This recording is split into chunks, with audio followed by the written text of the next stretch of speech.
As for the Lakers acquiring Mark Williams, and I am recording this after that trade has been rescinded. Anytime there's medicals, it's really unfair to speculate. I don't know. All I know is that Mark Williams played 32 minutes a week ago and had 20, 15, and 3 blocks. So he was good enough to play a week ago, and I don't really know what happened since then, but just a very bizarre situation. If the Lakers are this spooked by his medicals, then I guess okay for to rescind the trade, but that also just means practically that the rest of the season your centers are Jackson Hayes and Christian Coloco and Christian Wood, and that's just not going to be good enough to win a title. I guess I'll talk about that if I get to have a guest on to sort of handicap the title picture, but that is a real problem. And I liked Mark okay, but in the draft, I wasn't that big on him. I was too low on him in the draft. I had him as like a late first, early second kind of guy. But I thought that at Duke, he was a better offensive player than a defensive player. I think in the pros, he's a better offensive player than a defensive player. And he could have made that Lakers offense like really, really difficult to guard, with LeBron and Luca having that sort of a threat in the middle that you always have to kind of pay attention to because Mark's just enormous. But I said on Twitter shortly afterward that like they should, I think, look for more of a defensively tilted five. And I know that they were interested in Walker Kessler. I know that they were interested in Nick Claxton and maybe Daron Sharp or something, but they decided to go after Williams. I wonder. I mean, obviously, I think they're going to offer the same package in the offseason for one of those other guys or some other young defensive five. Um, I just I don't know. You could see a scenario where they just get cold feet and they decide that this package was too much to give up and they sort of use the physical as an excuse to rescind the trade. But that doesn't, when you actually go through with it, I'm sure they were optimistic on Williams before they checked him out. But to be this scared by a guy who played and produced a week ago in a game, I mean, it's just strange because, this season they are not going to win the NBA championship. They're not going to because they don't have that five. So, and we'll see what happens on the buyout market, but I'd be surprised if they get anyone that I feel good enough about because there's just too many.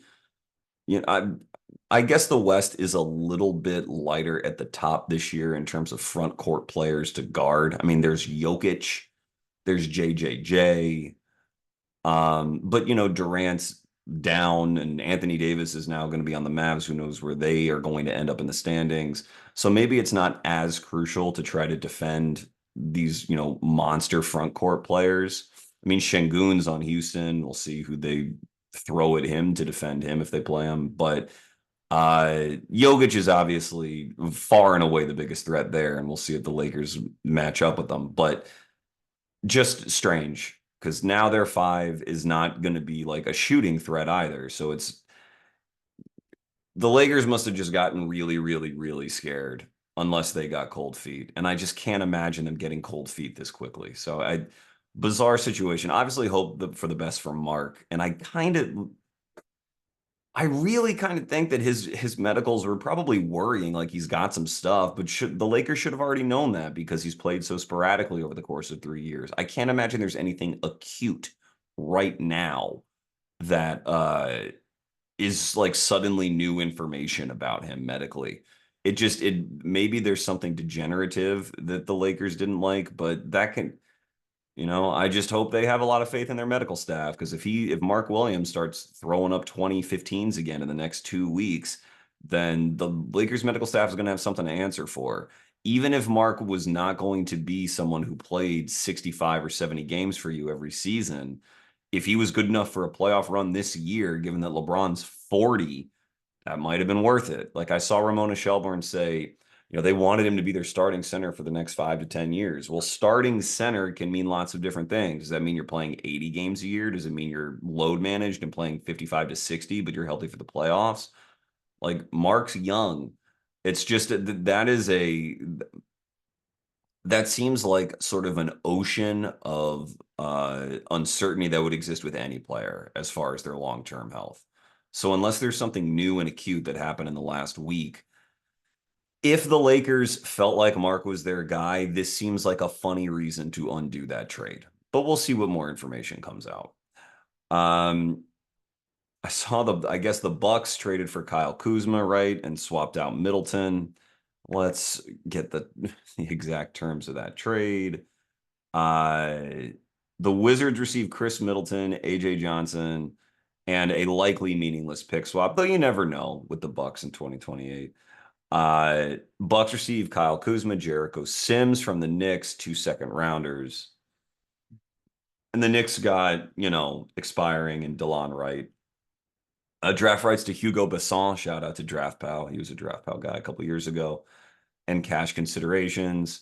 The Spurs get Patrick Baldwin Jr. from the Wiz and cash considerations.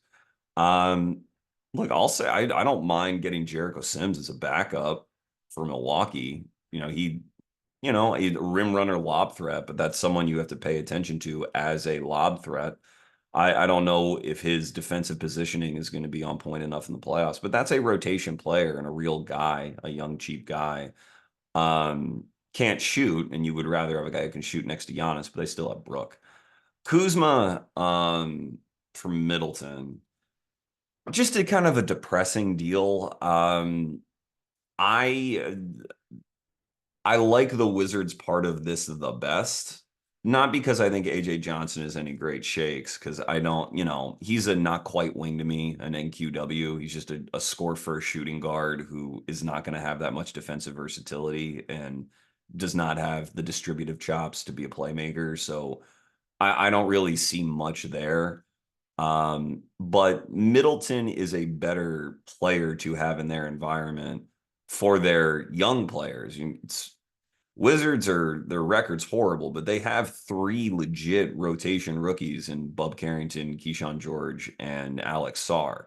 And they're going to have another high profile one next year. And you do want the right vets in the building for that. And Middleton is certainly that. He also averaged like 25 and 10 and 4 or something like that in the playoffs last year against the Pacers while Giannis was out. So and he had come back from injury and he had a good stretch of games, I think, in the first couple of weeks. But then I'm as they're trying to manage that injury and ramp up his minutes, he was yo-yoed in and out of the starting lineup. He had a bit of a slump recently, but I don't think that Middleton is necessarily cooked. I mean, he maybe this year was not going to be the year, but next season he still might have something real to offer and they could flip him.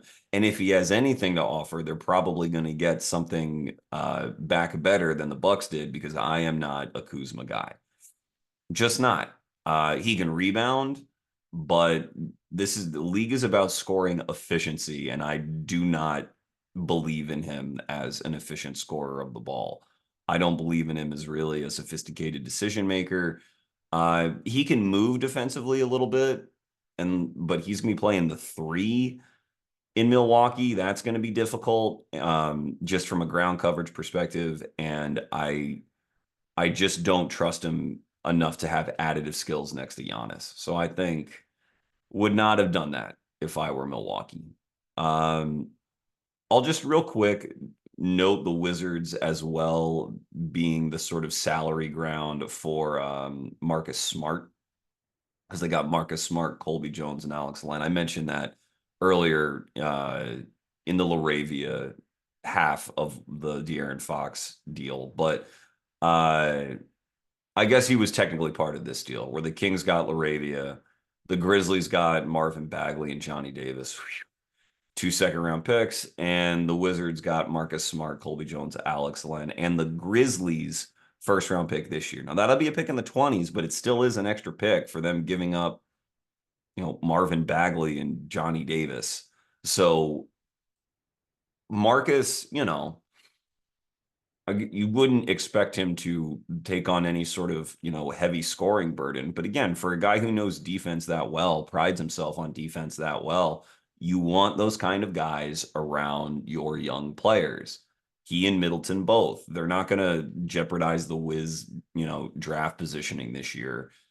But I like the idea of those guys being in that locker room in the same way that I liked it when the Blazers acquired Denny Avdia from the Wizards in the offseason for the same reason. And you see how well the Blazers are playing now. They now have, I guess they're like 22 and 30, 23 and 30, but are clearly above the dregs of the league and could dream on making the play-in this season with how well they're playing. But there's been real improvements from Scoot. There's been real improvements from Shaedon Sharpe out there. I hope to do an episode really focused on the Blazers soon, but it's not an accident that the Avdia got there and their pace picked up, their defensive activity picked up, offensive rebounding picked up. They play with effort in the right ways. And I imagine with Middleton, but especially with Smart, the Wizards will do that. And they got a first-round pick to boot. I was a fan of the Wizards draft on draft night. I'd said that in my draft recap episode. I thought they did quite well. I doubled down on that after like the first week of the season and after going to Summer League and seeing Carrington in person. I thought that they had a great summer and I thought they had a really, really good deadline. So shout out to the Wizards. Um, I guess keeping in that division, we'll talk about the Hawks getting Terrence Mann for Bogdan Bogdanovic and like the second round picks that I guess they acquired from the Hunter deal. They shipped out in that one. But Mann, I haven't watched a ton of Terrence Mann, this season. I have always kind of thought that his reputation as being untouchable was a little silly in Clipperland, but between him and Dyson Daniels and Risache, who's back to playing, he's on sort of a good Risache stretch from the rookie season. He's been quite up and down, but he's played pretty well recently. They really do have a lot of ground coverage on the perimeter, and they have multiple guys who can guard point of attack. And if you're going to saddle up with Trae Young, you need to have those guys, and now they've got three of them. So I don't really mind that new look, swapping out Hunter and Bogdanovic for those guys. Bogdanovic and Hunter are kind of better suited as supplementary pieces on a real deal contender, just because you want to maximize the scoring efficiency you have on the floor at all times if you're a real deal contender. But real deal contenders usually have their defense already in place, the way the Clippers do and the way that the Cleveland Cavaliers do. For the Hawks, you need to get that defensive reputation up. And so I think that was like, it was a solid direction to choose for Atlanta. Jalen Johnson's out this year, and they're still going to win as much as they can because they don't have their pick. The Hawks are always kind of a split personality over the course of the season. And again, they're whatever they are, 2 or 3 games under 500. They'll probably end up right around 500 again. But at least now, I think there's a real perimeter defensive identity for them, like a real active one. We'll see who they add in the draft, but it's just still an interesting team. Interesting and puzzling, but interesting. Let's see. The Bucks traded Marjon Beauchamp for Kevin Porter Jr. I have nothing to say about Kevin Porter Jr.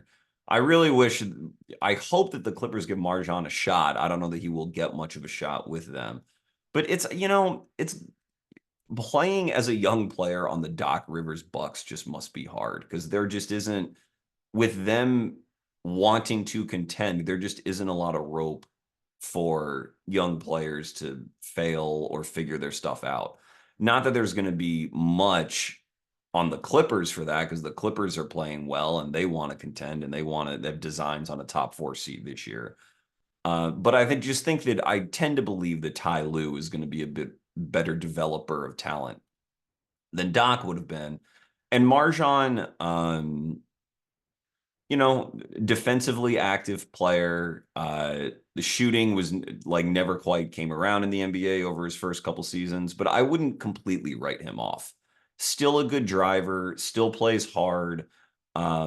Is not quite, I guess, as strong as you necessarily would want on the perimeter from a supplementary player, but I don't think that he's hopeless. I think the Clippers might be able to get something out of him. So, uh, keeping in the Eastern Conference and a team that took a swing on a player while the team themselves are under 500, the Raptors getting Brandon Ingram for Bruce Brown and Kelly Olynyk from the Pelicans. I don't think I have much to say on this that has not already been said.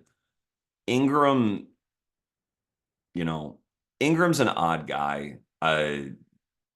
He actually, when he was on the floor last year for the Pels and Zion was off the floor, and unfortunately that's been more common in New Orleans than the two being on court together because of injury concerns on both sides, but mostly Zion's.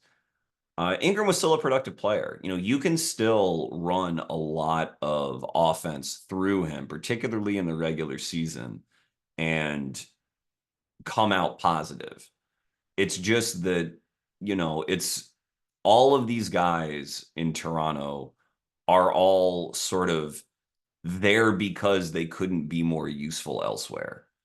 And I just don't, it's hard to compose a team in sort of an Isle of Misfits way and have it actually work when the reason that they didn't contribute well enough to other teams is because of a lack of spot up shooting or a lack of really quick, snappy decision making.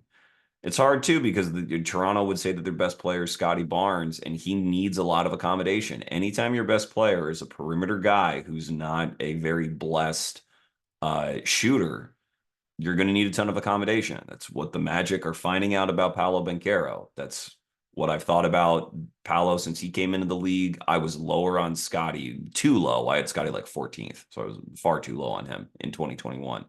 But the concern about his shot is still there, and it's always going to be there. It's one thing to have a lot of skills that makes you an exciting young NBA player, which Paolo and Scotty both are, but it is another to have the package of skills that will allow you to like compete with and beat other great NBA players in such a competitive league. And if you don't have the shot, it's tough. And with Ingram, he's a better shooter than Barnes, but the ball stopperishness, the preference for the mid range, the Raptors are gonna have to work all that out. I'm not saying it wasn't worth a shot. They threw in a first and a second round pick, but I it's harder to justify the swing for the Raptors specifically with RJ and Scotty flanking him. For the Pels, they're trying to cover different leaks at different times, and the dam is still springing. So like I would say that Bruce and Kelly, if they're able to bring them back next year, do help to replace the loss of Najee Marshall and the loss of Larry Nance, that I thought was really going to affect the Pels this season. I didn't reflect it in my preview episode, but I separately, in group chats and everything, I ended up kind of worried about the Pels because of the lack of the bench depth. Now the injuries kind of ravaged them hard, but that injuries trickle down. If you're asking bench guys to step up into main roles and they don't really have it as a strong bench piece to begin with, then your record is just going to go into the gutter. I obviously still love the Pels because, Trey Murphy, my guy, is playing like an all-star and should be considered for the all-star game next season if he plays in the first half next year the way he's playing now.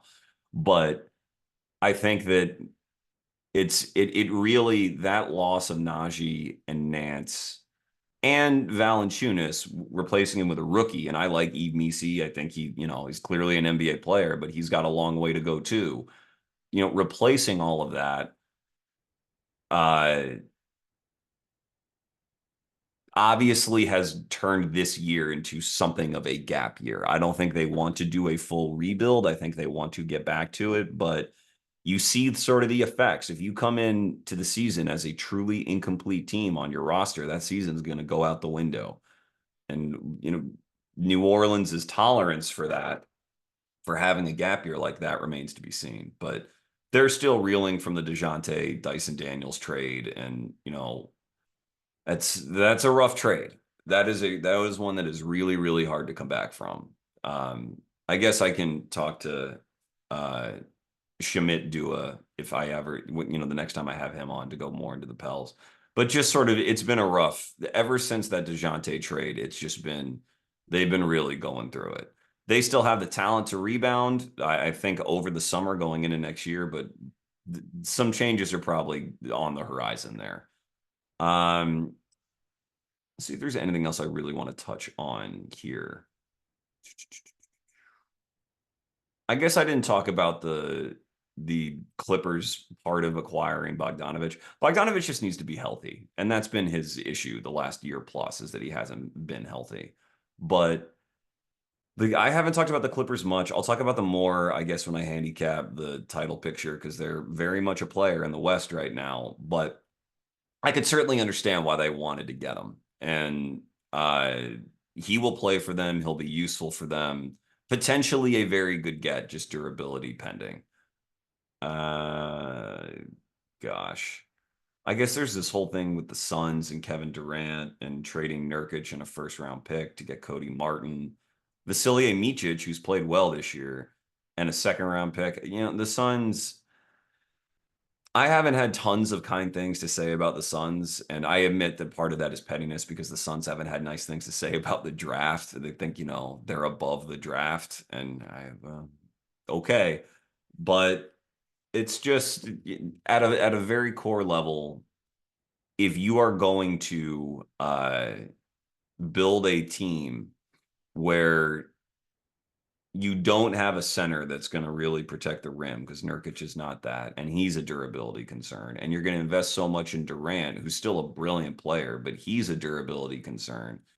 Durant's not going to be a two-way force. I mean, he still can on any given night, but you need you need the defensive infrastructure around them. And they tried with Royce O'Neal.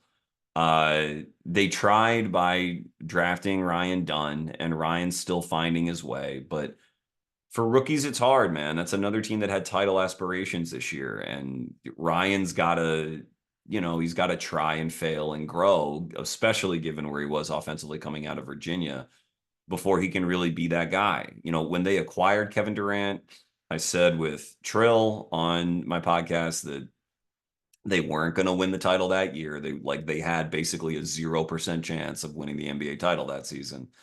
And then they traded for Bradley Beal and didn't have a point guard. And I felt like that basically kneecapped any chance they had of winning the title last season.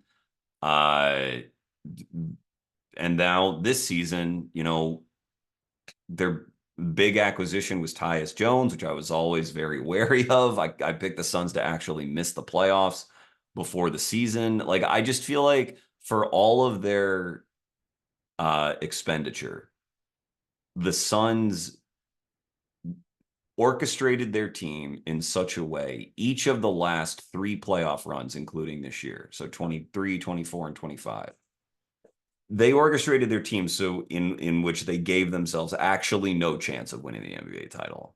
And that is a real lesson in team building. You need to have balance. You need to have a way to protect the rim.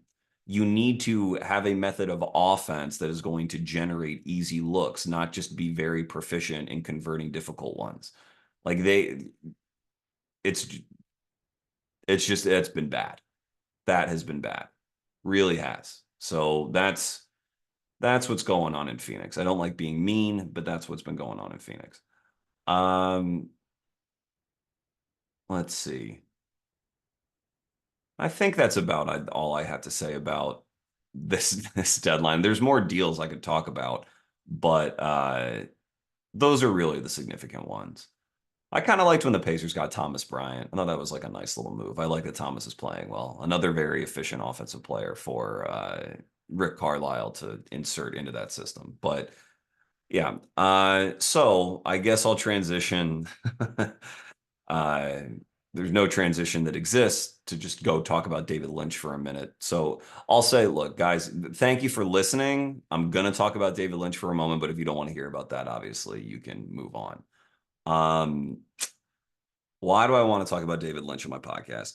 Probably because I just kind of wanted to talk about him, and this podcast is really the only platform I got, and I'll keep this brief, but I'll say that this is a guy, a film director that lots of people have talked and written about for decades. So I don't really have anything terribly new to add to the conversation in that realm. I don't consider myself a cinephile. I watch a lot of movies when I can, but there's, many people who are much, much more educated and versed in that medium than me. Uh, I'll say that what I would rises to the top to me, and why I kind of took his death hard, which I typically have never done with a celebrity. It kind of surprised me how much it affected like me for a couple days. Was that Lynch was a guy, even though he was known for being super eccentric and strange, and his films, his work always had this sort of air of just odd kind of dread, sometimes that would border on, self-indulgence and pretentiousness and all this stuff, is that he was a very sort of grounded, beloved guy personally, that, everyone who ever worked with him really only had nice things to say about him, and that he was very genuine, very caring for the people that he worked with. Um, and that he wasn't high on his own supply.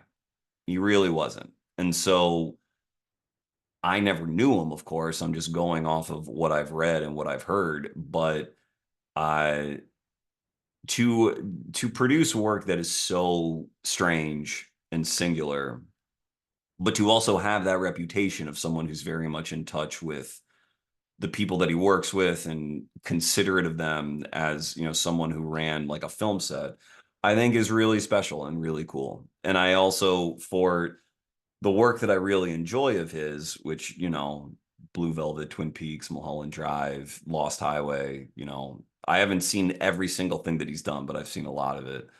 I I think that it comes out in the work that even though he would tell stories in unconventional ways, and even though he would use a lot of sort of abstract imagery, even though he would tend to sort of rely on abstract metaphors, that made his film sort of challenging to watch, the themes that kept coming up in his work are very grounded, real themes.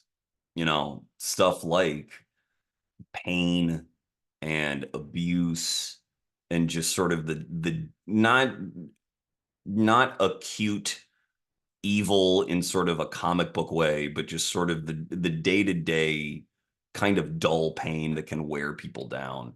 That's the stuff that I always thought was so well realized in his stuff. And I won't get into, because I mean a lot of his stuff can be like very graphic and really intense. So I won't get into super specifics there. But if you've seen his films, you know what I'm talking about.